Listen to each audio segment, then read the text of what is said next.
Halloween, Halloween, Halloween, Halloween. It's time to celebrate, the night comes once a year, giving people nightmares, inducing everyone's fears. Halloween, Halloween, Halloween. But Hatter Patrick decided to talk about his favorite show, the number one show before it was stolen by Titans Go. And if it sounds familiar, then let me make it clear, I'm doing this parody for this holiday this year. 'Cause Halloween is the month of October, and nothing's what it seems. Any person like yourself will go outside and scream Halloween, Halloween, Halloween, Halloween, Halloween, Halloween, Halloween, Halloween, Halloween. Greetings, witches and warlocks. This is Mad Hatter Patrick. Sometimes when we think of Halloween, we think of villains. Halloween is possibly the perfect hangout for villains everywhere.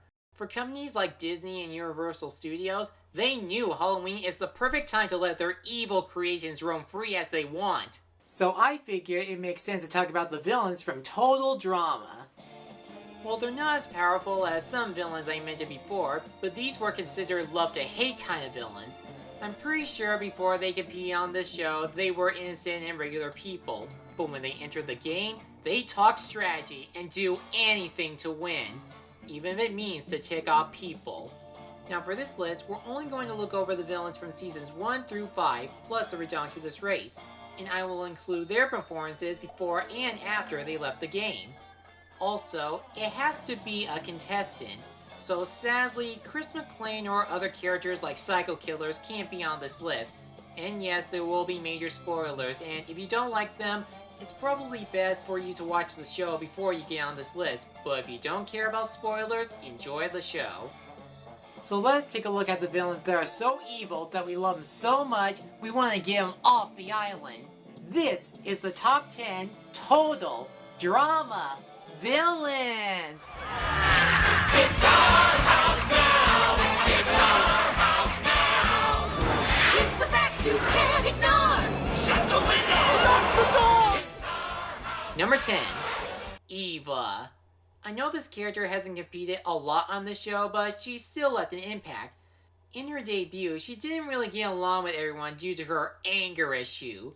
And ever since Heather stole her MP3 player, Eva exploded with fireworks, which causes her team to vote her off so they don't become dead bodies. Trust me, if I was a Total Drama character, I would run away from her. But for some strange reason, Chris and the producers like having her around so much, they decided to bring her back in no pain, no gain. But now she's more angry and determined than ever. Even unleashing a beast won't stop her. She's literally a beast. Look at this scene where she's trapped inside a box with a Yeti.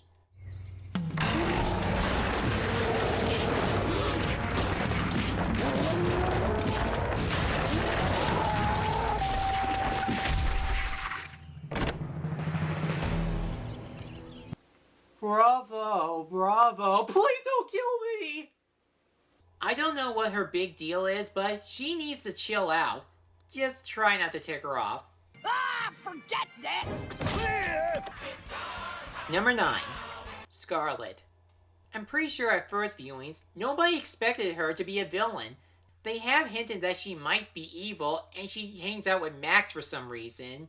But she looks and sounds too innocent to be considered a villain.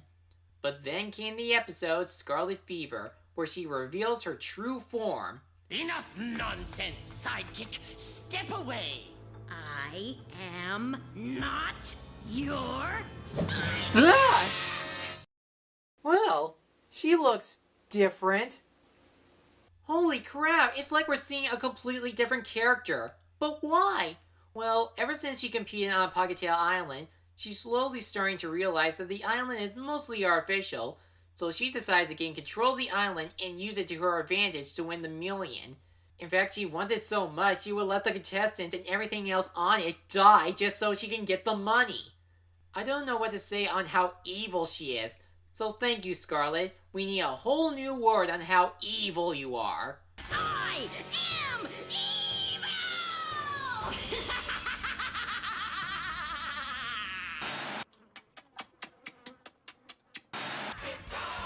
Number 8. Scott. We all know him from his timeless chases from fame, but we also remember Scott as a saboteur. He came up with a bizarre strategy on letting his team lose and the others win before he can take them down one by one. And he manages to do so by getting rid of B, Dawn, and Dakota. The first two were considered his major targets. He had to get rid of B due to his silent intelligence, and Dawn is fully aware that he is sabotaging the game.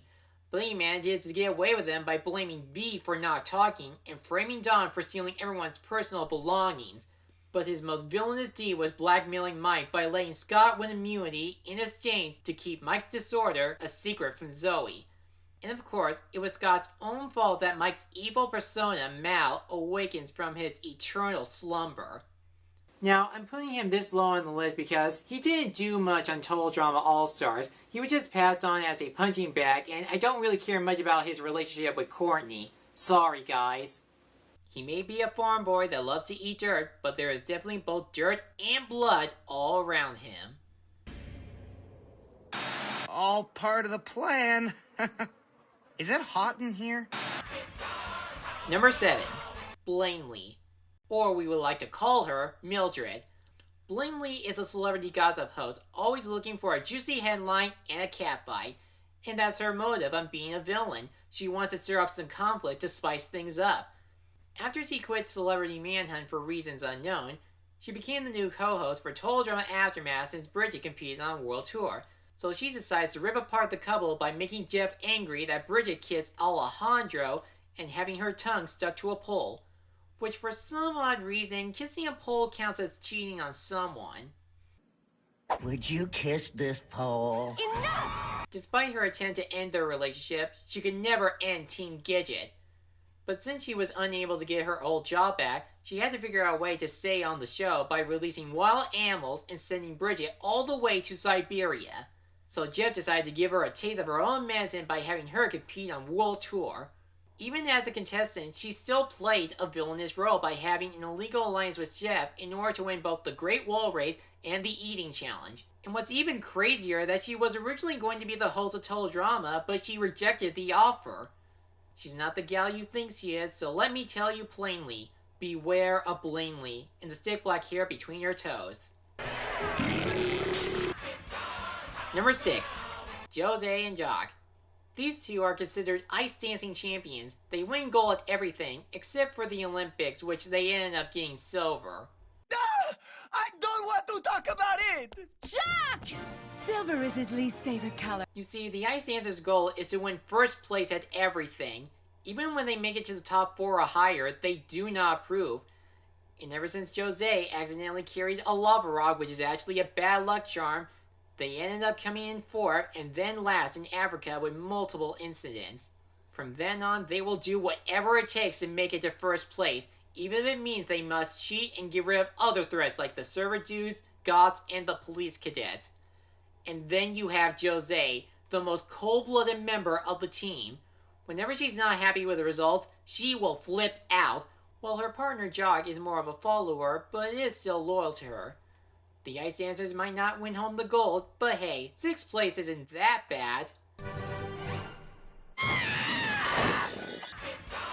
Number 5. Ezekiel. I know what you're thinking. What, that homeschool boy down at the prairie? How could he be a villain? Well, you never know what he got himself into. Now in Season 1, he didn't do anything villainous unless you count his talk about boys being better than girls. I'm talking about his role in Season 3. Not as a contestant because he got voted off first again. But Zeke refuses to leave, so he decides to spend weeks or possibly months in the hold homeschooling with the animals. And the more he stayed there, the more he turns to Gollum from Lord of the Rings. He's like a one-man cockroach infestation. This would give Chris an opportunity to use Zeke in other challenges like Jack the Ripper, a wild animal in the Africa challenge, and an obstacle in the mine challenge.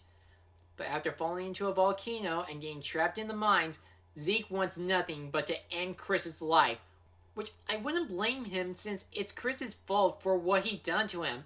And for that matter, why hadn't Zeke's parents sue Chris for turning their son into whatever he's supposed to be? Hello, teledrama hotline. Your psychiatrist Joe turned my son into a goblin. It's bad enough that his mom got hit by an arrow. Well, sir, did you get the receipt for your son? What? No, we didn't buy him in a store or anything. Then we have nothing to discuss. Goodbye. I know Zeke's a nice guy before his transformation, but dude, he's got a lot to learn about the real world.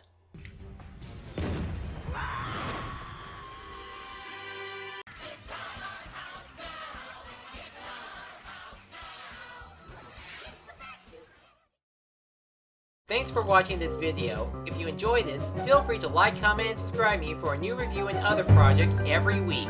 I'll see you soon.